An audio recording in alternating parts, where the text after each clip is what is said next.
Learn an affordable way to fund your health care before Medicare kicks in.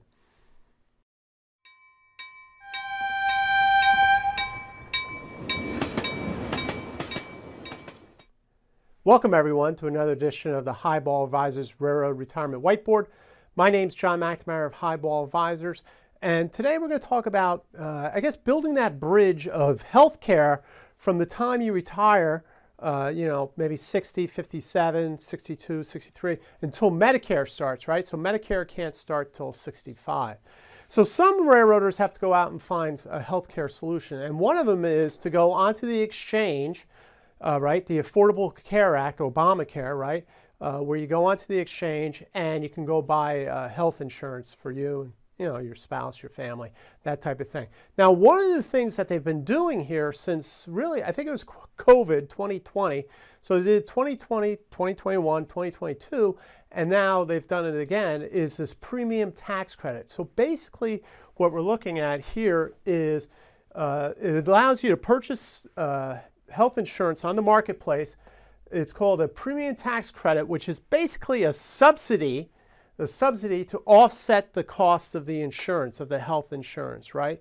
So the government's going to give you a tax credit to help pay off some of the underlying costs, right? As we all know, if you just buy health insurance outright, it gets very, very expensive, $1,500 a month, $2,000 a month for some people.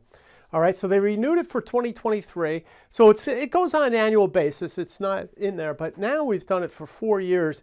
It's almost starting to get the feel of almost an entitlement coming, in my opinion. So they renewed it here in the Inflation Reduction Act that just passed. So they have that credit's going to be there. All right, and it's for railroaders with incomes or retirees with incomes of up to 400% of the federal poverty line. And that number changes every year and, based off your situation, single, multiple people in the family. So that number will change. But let's walk through it, and I won't get too detailed because it really gets into the weeds when you really get onto the taxes part of it. But here's what happens. So you apply on the exchange and you identify a health insurance policy that you're interested in getting, right? So what they're going to do is they're going to give you an advanced premium tax credit. So that means your monthly out-of-pocket is going to be reduced with this advanced premium tax credit, and it's based on estimated income. So let's just give you an example. So let's say, the premium for this health insurance is $1,500 a month. Well, they might give you the advanced premium tax credit of $1,000 every month, and then what you would have to pay out of pocket is $500 for that insurance. All right, so that would be the advanced part of the premium tax credit. Now, however, the day of judgment or the day of reconciling comes when you do your taxes, right? April 15th.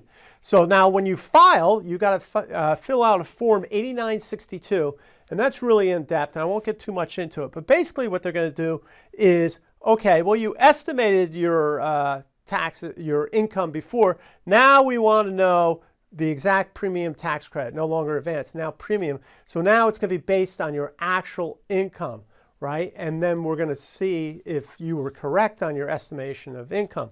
So if your premium tax credit was greater than your advanced tax credit, okay, you will get an additional refundable tax credit. So that means, right, if they didn't give you enough money on the advanced premium tax credit, you'll get an additional tax break.